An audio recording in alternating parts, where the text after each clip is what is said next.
Hi, I'm Matthew Buzzy with PC Mag, and I'm here with our first look at the Asus ROG Ally. You might have seen this online already, but we finally gotten the details and our first opportunity to check it out ourselves. Now, this device has undergone 5 years of design iteration, so Asus has been working on this alongside AMD and Microsoft for quite some time.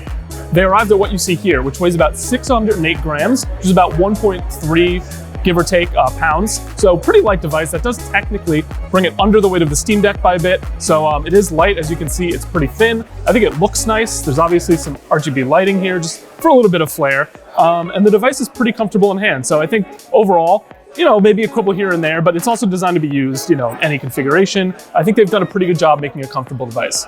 As you can see, I've got Forza Horizon running here on a 7-inch 1080p, 120 hertz screen, and it looks nice. I mean, this is a big, pretty display. The color's really vibrant. 500 nits of brightness. Now, obviously, that's going to affect battery life. They say it can reach up to 8 hours of battery time. Obviously, that's going to depend on what kind of game you're playing. More 3D, open world, high fidelity games are going to drain that battery faster. Some titles, though, might last even longer depending on what you're playing. If they're simple 2D titles or whatever kind of game in between. With the battery life question out of the way, the other main questions are, what is it running, how's the performance, and what hardware is inside this thing? So the rumors are true. It is running full Windows, as you can see. Regular Windows desktop, that's a really big advantage. Why is that a big advantage? In addition to all the cool things you can do here on this desktop, it can run the native versions of Steam, Game Pass, the Epic Games Store. Any other client that runs natively on Windows is available on this device.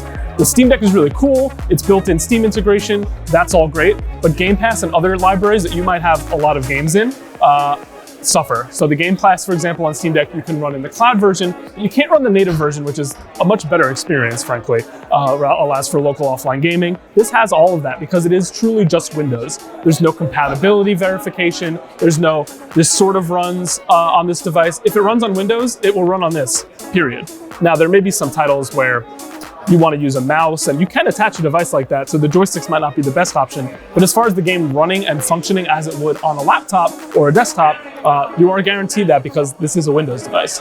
Now, that AMD custom Z1 series APU runs at 30 watts, powers this display nicely. You can also connect it to a larger screen, have a pretty similar experience in my testing. Someone's playing NBA 2K23 on a giant screen on it behind me here, and it's running quite smoothly. You can also pair it with the Asus ROG Flow, which Asus sells separately, not a cheap device, but that's an external graphics amplifier. So you can attach this, run it off a more powerful GPU if you want that pro experience, attach it to a monitor, upgraded resolution when you're home at your desk. We don't have official pricing just yet. Asus is nailing that down, so that is one of the big question marks about where exactly this will fall. We're hoping in the upper end of the Steam Deck range and not too much more than that. But I will say it probably justifies that price if so. Running a native Windows gives it a lot of flexibility. There's a lot of power in this thing. We heard from AMD about the customization that's gone into making this run well. We heard from Asus about the customization that's gone into the heat pipes and into the thermal design so that this can be played at really any orientation and any game and keep your experience running smoothly. Between that and the physical design of this, which is, it's plastic, but it does feel pretty nice, and it's very light. It's really impressive overall. So we are pleased, and we look forward to testing this more and bringing you the full details and our testing results in the future when this launches on May 11th.